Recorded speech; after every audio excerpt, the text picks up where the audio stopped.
Hello everyone. So Geography of Assam series or next video to la ami hu. Next video to ami pohim Asamor jikhini hills ase heikini bikhoye. ঠিক আছে তো অসমত আমি আগৰ ভিডিওটোতে পঢ়িছো যে দুটা হিলস আছে যেটো ইয়াত মিকিৰ হিল আছে হয় না ইয়াত মিকিৰ হিল আছে এটো কাৰ্বি আংলমত পৰে আৰু এফালে বৰাইল হিল আছে হয় না এতিয়া এই যোনটো বৰাইল হিলটো হিমালয়ৰ ভাগ হয় এইটো বৰাইল হয় বৰাইল আৰু কাৰ্বিত কি আছে ইয়াত মিকিৰ হিল আছে হয় না কাৰ্বি আংলমত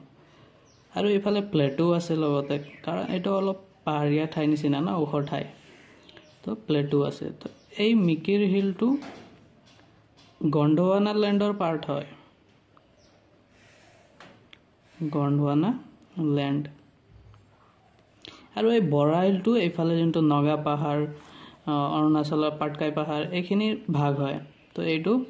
বৰাইলটো হিমালয়ৰ ভাগ হয় গণ্ডৱানা ল্যান্ডটো যেতিয়া ইন্ডিয়া এ আফ্ৰিকাৰ লগত একেলগে আছিল ইন্ডিয়া আফ্ৰিকা অষ্ট্ৰেলিয়া এখিনি একেলগে আছিল তেতিয়া সেই গণ্ডৱানা ল্যান্ড বুলি কোৱা হৈছিল হয় নহয় যেতিয়া এটা ডাঙৰ এনেকুৱা এইফালে ডাঙৰ যোনটো ল্যান্ড মাছ আছিল এইটো পিছত গৈ পেলা ভাঙি পেলা দুটা টুকুৰা হৈছে এটা ওপৰৰ ফালে এটা তলৰ ফালে ওপৰটো লৰেছি আছিল তলৰটো গণ্ডৱানা ল্যান্ড আছিল তাৰ পৰা ভাঙি মহাদেশখিনি হৈছিল সো হে তেতিয়াৰে হয় এই আমাৰ তলৰ যিখিনি ডেকেন প্লেটো বুলি কোৱা হয় দক্ষিণ ভাৰতত থকা যিখিনি মালভূমি তো এই কাৰ্বি পাহাৰটো সেই সময়ৰ হয় সো এই গণ্ডৱানা ল্যান্ডটো হিমালয়তকে বহুত পুৰণা সো এটো ওল্ডেষ্ট হয় না ওল্ডেষ্ট পাৰ্ট সো অসমৰ আটাইতকৈ ওল্ডেষ্ট ঠাই বা ওল্ডেষ্ট পাৰ্ট বুলি ক'লে আমি এই কাৰ্বি যিটো মালভূমি এই মিকিৰ পাহাৰ সেইখিনি আমি বুজিম ঠিক আছে তাহলে বৰাইলটো হিমালয়ৰ ভাগ হয় সেইকাৰণে হিমালয়টো বহুত পিছত সৃষ্টি হৈছে তো এই বৰাইলটো বহুত নতুন হয় ঠিক আছে এতিয়া কাৰ্বি প্লেটুত কি আছে সেইখিনি চাম কাৰ্বি প্লেটুত মিকিৰ হিল আছে এতিয়া প্লেটু বুলি ক'লে মালভূমি আমি বুজো না এনেকুৱা এইটো যদি সমতল হয় ইফালে এটা ওখৰ ঠাই এটা থাকে এনেকুৱা যোনটো ইয়াত মানুহ থাকিব পাৰে লগতে কি হয় ইয়াত কিছুমান এনেকুৱা পাহাৰতো থাকিব পাৰে হয় নহয় তো এইটো মালভূমি এইটো পাহাৰ সো এই যিখিনি পাহাৰ এইখিনি মিকিৰ হিল এই মালভূমিখিনি কাৰ্বি প্লেটু মালভূমিটো কেতিয়াবা এনেকুৱা সৰু সৰু পাহাৰ থাকিব পাৰে কাৰ্বি প্লেটুত মিকিৰ হিল আছে আৰু এইটো মেঘালয়ান প্লেটুৰ ভাগ হয় এফালৰ পৰা মেঘালয়ৰ যিখিনি গাৰো খাসী জয়ন্ত সেইখিনি আহি আছে হয় নহয় তো ইয়াৰে পাৰ্ট হয় এইটো আৰু এইটো ওল্ডেষ্ট পাৰ্ট অফ আসাম বুলি আমি গম পালো ইয়াত আৰু এই যিখিনি কাৰ্বি প্লেটুত বহুতো ওয়াটাৰফল আছে বা হট স্প্ৰিং আছে গৰম পানীৰো ওয়াটাৰফল যেনে এই সাপানলা আছে নগাঁওফালে তেনেকুৱা বহুতো আছে ঠিক আছে আৰু ইয়াত যোনটো হাইয়েষ্ট পিক আটাইতকৈ ওখ পাহাৰ এই পাহাৰ ইয়াত মই দুখন লিখিছো এটা সিংহাসন এটা ডাম্বুস্কু এই ডাম্বুস্কুটো বেলেগ ফালে বানান বেলেগ হ'ব পাৰে বেলেগ ঠাইত এতিয়া এই দুটাৰ কাৰণটো কি এই সিংহাসন হৈছে এটো কাৰ্বি প্লেটুৰ আটাইতকৈ ওখ পিক হয় এটো কাৰ্বি প্লেটু আৰু এই ডাম্বুস্কুটো মিকিৰ হিলৰ হয় মিকিৰ হিল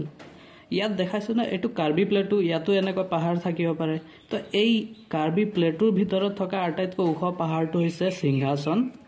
আৰু মিকিৰ হিলটো এইফালে হয় নহয় এনেকৈ তো এই মিকিৰ হিলত থকা আটাইতকৈ ডাঙৰ শৃংগটো হৈছে ডাম্বুস্কু ইয়াৰ পিছত আমি বৰাইল ৰেঞ্জৰ বিষয়ে পঢ়িম বৰাইল ৰেঞ্জটো তলত আছিলে হয় নহয় যোনটো হিমালয়ৰ ভাগ হয় তো এটো পাৰ্ট অফ পূৰ্বাঞ্চল ৰেঞ্জ বুলি কোৱা হয় এই অৰুণাচলৰ যিখিনি পাহাৰ সেইখিনি আমি পূৰ্বাঞ্চল বুলি কওঁ পূবফালে থকা যিখিনি তো তাৰে পাৰ্ট বুলি কোৱা হয় বৰাইল আৰু এটো ডিমা হাছাও জিলাত আছে হয় নহয় আৰু ইয়াক ফোল্ডেড মাউন্টেন বুলিও কোৱা হয় ফোল্ডেড মাউন্টেন মানে কি হয় যেতিয়া এই তলৰ এই ক্ৰাষ্টত কিছুমান প্লেট থাকে এনেকৈ ঠিক আছে এই প্লেটখিনি যেতিয়া খুন্দা খায় এনেকৈ তো খুন্দা খাওঁতে কিছুমান প্লেট এনেকৈ ওপৰত উঠি যায় আৰু কিছুমান প্লেট এনেকৈ তলত সোমাই যায় আৰু ইয়াৰ পৰা এনেকৈ পাহাৰৰ সৃষ্টি হয় তো এই যিখিনি পাহাৰৰ সৃষ্টি হয় ইয়াক ফোল্ড মাউন্টেন বুলি কোৱা হয় তো হিমালয়াখনতো তেনেকৈ সৃষ্টি হৈছে হয় এই বৰাইল ৰেঞ্জে ব্ৰহ্মপুত্ৰ উপত্যকা আৰু বৰাক ভেলী বৰাক উপত্যকা দুটাক ভাগ কৰিছে যদি আমি ইয়াত এনেকৈ সৰুকৈ এটা অসমৰ মেপ চাওঁ তো এইফালৰ পৰা ব্ৰহ্মপুত্ৰ গৈছে ইয়াৰ পৰা বৰাক গৈছে এই মাজত আছে বৰাইল ৰেঞ্জ হয় নহয় তো এই দুটা উপত্যকাক ভাগ কৰিছে আৰু ইয়াত থকা আটাইতকৈ ডাঙৰ পাহাৰ যোনটো পিক শৃংগ ইয়াতো মই দুটা নাম লিখি থৈছো এটা লাইকে পিক আৰু এটা মাউণ্ট জাফু এতিয়া কি হয় এই বৰাইল ৰেঞ্জ যোনটো আছে বৰাইল ৰেঞ্জ অসমতো আছে এফালে নাগালেণ্ডৰ ফালেও আছে ঠিক আছে তো অসমত থকা বৰাইল উপত্যকাৰ আটাইতকৈ ডাঙৰ পিকটো হৈছে লাইকে পিক তো এইটো লাইকে পিকটো অসমৰ হয় ঠিক আছে আৰু মাউণ্ট জাফুটো বৰাইলৰ হয় এইটো বৰাইল ৰেঞ্জৰ হয় আৰু এইটো কোত আছে এইটো নাগালেণ্ডত আছে বৰাইল ৰেঞ্জৰ আটাইতকৈ ওখ শৃংগ বুলি ক'লে মাউণ্ট জাফু যোনটো নাগালেণ্ডত আছে কিন্তু অসমত থকা আটাইতকৈ ডাঙৰ যদি পিক খুদে তেতিয়াহ'লে সেইটো হ'ব লাইকে পিক ঠিক আছে পুৰণা আপডেট কিছুমানত পাওঁ থেইপিবুং বুলি সেইটো এতিয়া পুৰণা হৈ গৈছে কিছুমান আপডেট নকৰাৰ বাবে তেনেকৈ আছে এই লাইকে পিকটো নতুনকৈ আৱিষ্কাৰ হৈছে যোনটো 1959 মিটাৰ ওখ হয় ঠিক আছে তো অদাৰ পিক মানে বেলেগ কি পাহাৰ আছে এই থেইপিবুং যোনটো আগতে আটাইতকৈ ওখ বুলি ভবা হৈছিলে তাৰপিছত লাইকে পিক আৱিষ্কাৰ হ'ল তেনেকৈ মহাদেও আছে কাউকাহা আছে ঠিক আছে সো শেষত আমি আমাৰ প্ৰশ্নটো লৈ আহোঁ প্ৰশ্নটো হৈছে Which of the following peak is the highest peak of Assam? অসমৰ আটাইতকৈ ওখ পিক বা শৃংগ